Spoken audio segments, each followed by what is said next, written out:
अमंगलहारी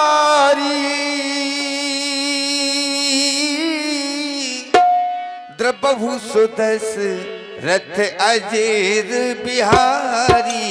राम सिया राम जय जय राम। राम सिया राम जय जय राम। ओ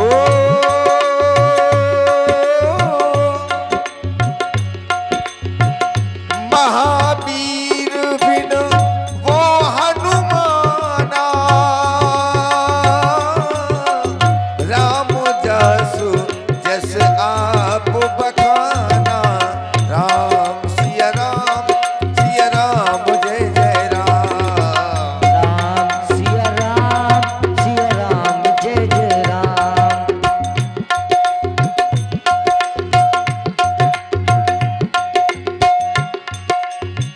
होए करि प्रणाम राम ही त्रिपुरारी। हरसि सुधा समगिरा उचारी। राम सिया राम जय जय राम। राम सिया राम जय जय राम।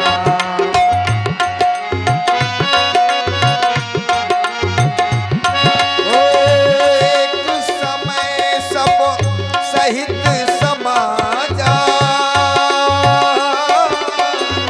राज्यसभा रघुराज की राजा। राम सिया राम जय जय राम। राम सिया राम जय जय राम। राम सिया राम जय जय राम। राम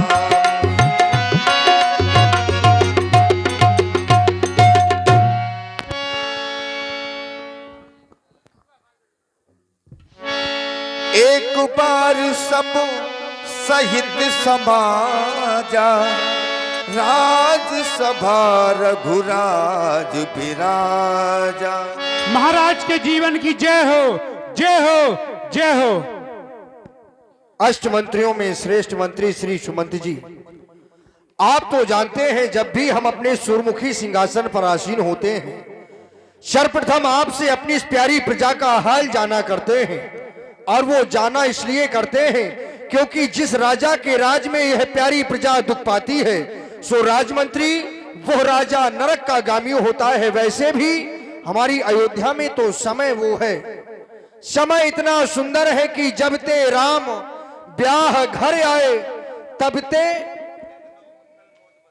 जब से हमारी अयोध्या में केवल बधावे ही बजवाए जा रहे हैं, खुशियां ही मनाई जा रही हैं, चारों तरफ केवल खुशियां ही खुशियां दिखाई दे रही हैं। इसलिए राजमंत्री हम विचार कर रहे हैं कहीं हमारे इन बधावों की ध्वनि इतनी तीव्र तो नहीं कि हमारी इस प्रजा में निवास करने वाले किसी व्यक्ति का जीवन कष्ट में हो, उसकी करुणा पुकारे हमारे श्रवण रंध्रों तक न पहुंच पा रही हो।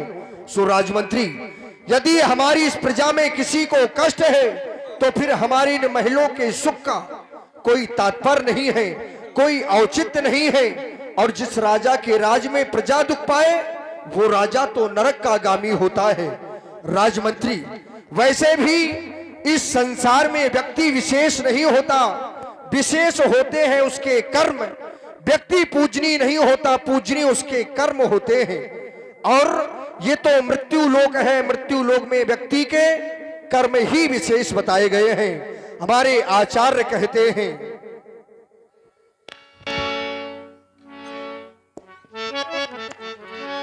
मनीष कहते हैं कि जो जैसा करता है उसे वैसा भोगना पड़ता है। कर्मो प्रधान कर्मो प्रधान विषयकारी राखा जो जैसे कराही जो जैसे कराही सो तसी फल चाखा जो जैसे कराही। जो जैसा करता है उसे वैसा भोगना पड़ता है। यद्यपि परमात्मा ने हमें यह मनुष्य देह दिया है, इस धराधाम पर आने का सौभाग्य मिला है, विशेष यह शरीर प्राप्त हुआ है, क्योंकि यह शरीर तो वो देवताओं को भी दुर्लभ है। इस शरीर की प्रशंसा तो वो देवता करते हैं, कहते हैं कि बड़े भाग्य,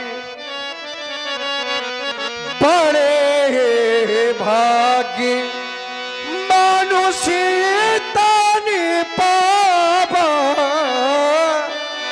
वो सूर्य दुर्लभी सदगृह थनि गावा, सूर्य दुर्लभ। सुरमा ने देवताओं को भी दुर्लभ यह शरीर हम आपको प्राप्त हुआ है और साधनों का धाम है। मंजिल वास्तव में केवल वह परमात्मा ही है।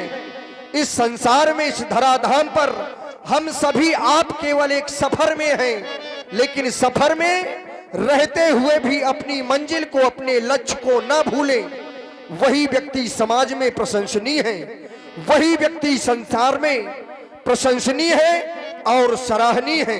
राजमंत्री, हमने तो देखा यहाँ तक है कि संसार में यदि व्यक्ति ने इस परमात्मा का सानिध्य प्राप्त नहीं कर पाया तो फिर यह मनुष्य देह व्यक्ति को प्राप्त होना व्यर्थ ही है।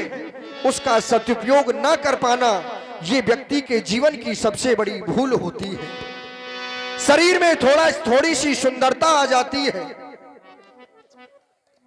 थोड़ा सा धन कमा लिया, थोड़ा सा यश प्राप्त हो गया, हमारे पास वैभव हो गया, तो व्यक्ति अपने निज कर्तव्यों को भूल जाया करता है। तभी तो हमारे आचार्य कहते हैं, धन बल पद पाकर चूर रहे और सत्ता पाकर भूल रहे, वो सारी शक्ति निरर्थक है जो काम किसी के आ ना सके। धन है, यदि किसी गरीब की सहायता नहीं कर सकते तो फिर वो धन किस काम का है। परमात्मा ने हमें बल दिया है, उस बल के माध्यम से हम किसी का सहयोग नहीं कर सकते, किसी अनाथ का हम सहयोग नहीं कर सकते, तो फिर वो बल किस काम का है। पद है, पद का सही निर्माण ना करते हुए व्यक्ति अपने लक्ष्य को भूल जाया करता है। इसलिए राजमंत्री, हमने देखा यह है कि व्यक्ति के शरीर में सुंदरता होने से केवल व्यक्ति का जीवन प्रशंसनीय नहीं होता। ये बुद्धि बड़ी, चतुराई बड़ी है और सुंदरता तन में प्रगति है।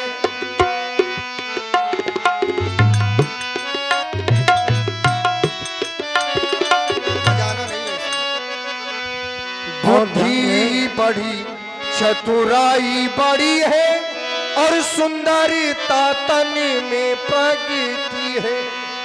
इंद्र के द्वार गजेंद्र हजारन, सो इंद्रहु की कछु नाही घटी है। और बिनहारी नाम समझ जिए प्राणी, सो सुंदरी नारी की नाकी कटी है। बिनहारी नामे समझ जिए प्राणी, सो सुंदरी नारी की नाकी कटी है। नारी बहुत सुंदर है, लेकिन यदि उसके शरीर में नाक ना हो तो वो किस प्रकार से नजर आएगी। यह मनुष्य रूप मिला है, परमात्मा का सानिध्य प्राप्त नहीं कर पाए, भक्ति को नहीं अपनाया, उसी प्रकार से व्यर्थ यह व्यक्ति का जीवन होता है। राजमंत्री, बस हम चाहते हैं कि आज हमारी प्रजा की प्रसन्नता कही जाए, कुशलता कही जाए। महाराज, अयोध्या की प्रजा सभी प्रकार से कुशलता पूर्वक है, क्योंकि आपके राज्य में प्रजा ऋषियों मुनियों आए हुए सभी ऋषियों मुनियों को समय पूर्वक दान, गौदान और प्रजा को अन्नदान मिल रहा है महाराज, मिल रहा है। इसलिए सभी प्रजा कुशल से है महाराज। शादवाद है तुम्हें। बस हम चाहते हैं कि आज हम अपने सेनागार से सीधे ही राज दरबार में आ चुके हैं। ऐसा आभास करते हैं कि हमारा यह ताज मानो कि कुछ टेढ़ा है, सो दर्पण की व्यवस्था की जाए, हम अपने इस ताज को सीधा करेंगे। राय सुभाय मुकुर कर लीना, वदन बिलोक मुकुट समुकीना, सवनु समीप भय सित केसा, मनहु जरठपन अस उपदेशा। मनहु जरठपन अस उपदेशा।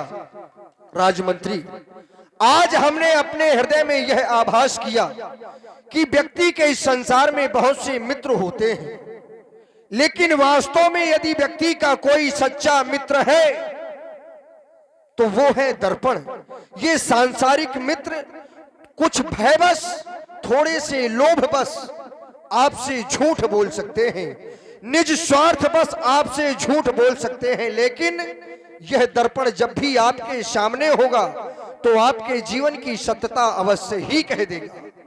जैसे ही हमने दर्पण को अपने सामने किया तो पाया क्या कि श्रवण समीप भय सुत के सा मानो की जो हमें यह आभास करा रहे हैं कि राजा दशरथ तुम्हारा चौथापन चल रहा है, तुम्हारा बुढ़ापा आ गया, अब तुम इस सूर्यमुखी सिंहासन के बैठने के योग्य नहीं रहे, तो क्या करना चाहिए? नहीं नहीं राजमंत्री, हम भी अपने हृदय में यह आभास करते हैं, क्योंकि वास्तव में सच्चा सुख तो केवल परमात्मा की शरण में ही है। हमने बहुत समय तक अपने इस राज सिंहासन पर बैठकर अपनी प्रजा का दिशा निर्देशन किया है। राजमंत्री, बरसों गर्जा युद्ध स्थल में, वो बरसों शिकार में मगनी रहा, बरसों तक दासी ये दासी रहे, बरसों महलों में मगन रहा, बरसों।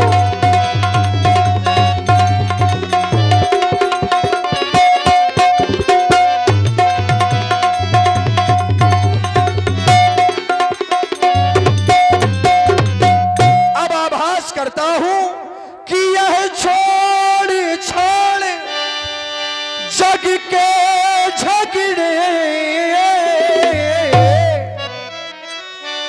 वो बंदा तलाश कर मुक्ति का, नादान ब्याज की चाहत में, नादान ब्याज की चाहत में खो ये देता है पूंजी का, नादान ब्याज की।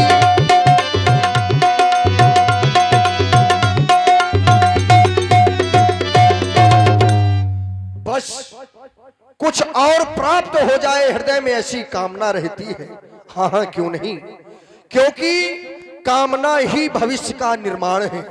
जहां पर कामना होती है वहीं पर निर्माण होता है, और जब निर्माण होता है तो अवश्य ही समाज का उत्थान होता है।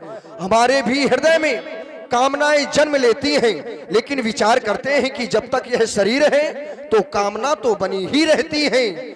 कामनाएं क्या बताए, एक आए एक जाए, एक कहती धर्म कर ले, एक कहती धर्म कर ले, एक कहती धर्म कमा ले,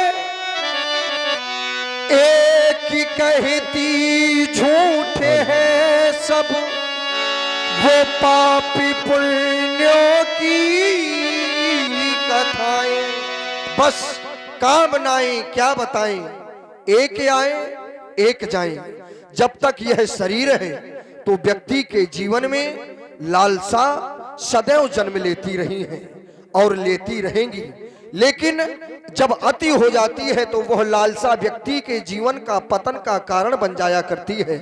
इसलिए जो भी हमें परमात्मा ने दिया है उसी में संतोष करके ही अपने जीवन को सुचारू रूप से चलाना चाहिए, क्योंकि जब आवे संतोष धन तो सब धन धूरी समान राजमंत्री।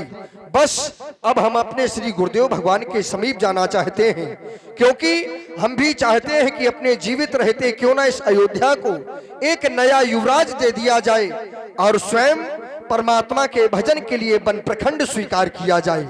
बस आज के राज दरबार को यहीं पर विसर्जन किया जाए।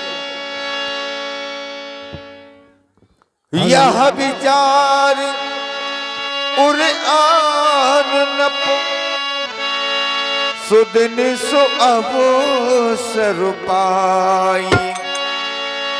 प्रेम पुलक तन मुदित मन गुरु ही सुनाय वो जाए।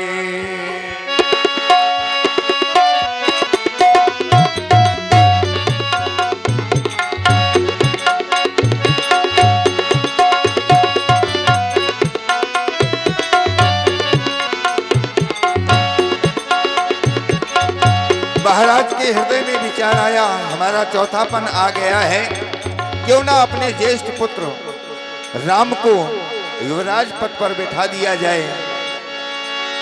ऐसा विचार करके महाराज श्री दशरथ जी गुरु सदन में और पहुंचे। ध्यान दीजिए, एक विशेष सूचना कमेटी की ओर से। जो यजमान बने हुए हैं वो अपनी जगह पर ही लेते हैं, अपने सामान की सुरक्षा स्वयं करें, ये कमेटी का निर्देश है। जो यजमान है वो अपने अपने स्थान पर ही रात्रि विश्राम करें।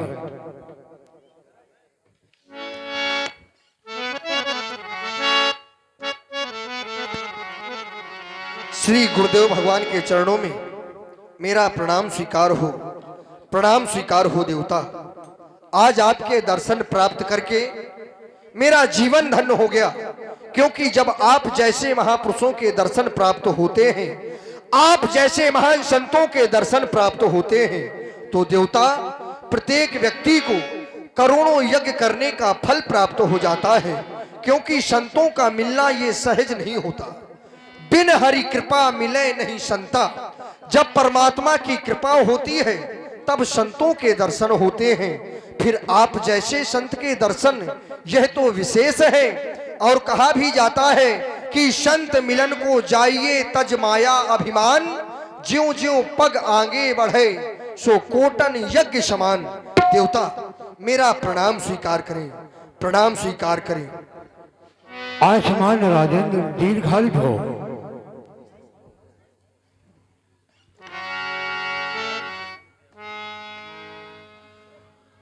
गुरु चरण कमल बलिहारी रे, गुरु चरण कमल बलिहारी रे, मोरे मन की दुविधा तारी रे, मोरे मन की दुविधा तारी रे, चरण कमल बलिहारी रे, गुरु चरण कमल बलिहारी रे, गुरु चरण कमल